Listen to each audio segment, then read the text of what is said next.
MLA అభ్యర్థిగా ఎవరు గెలిస్తే బాగుంటుంది అనుకున్నాడు? TDP YCP? టీడీపీ అని ఎందుకు అనుకున్నాం?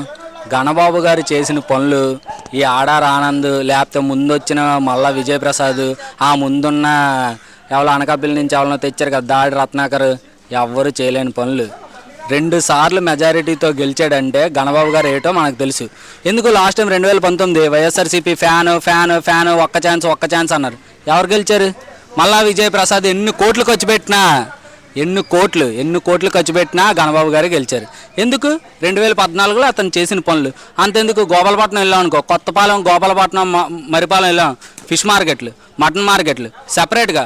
ఏదో ట్రాఫిక్ ఏటి ఇబ్బంది పడకూడదు, షాపులు ఏటి లేకుండా వీళ్ళు కష్టపడుతున్నారు, మటన్ కొట్టోళ్ళు కష్టపడుతున్నారు, చికెన్ కొట్టోళ్ళు కష్టపడుతున్నారు అని చెప్పి సెపరేట్గా అతని నిధిలో లేకపోతే గవర్నమెంట్ నిధిలో ఏదైతే అది అయింది, గవర్నమెంట్ నుంచి సాయం అయితే చేశారు కదా. కాకినాడ నుంచి లోపలికి అలాగే 104 ఏరియా వెళ్ళాలంటే అంతకుముందు ట్రాక్ దాటి వెళ్ళేవారు, రైల్వే గేటు. గణబాబు గారు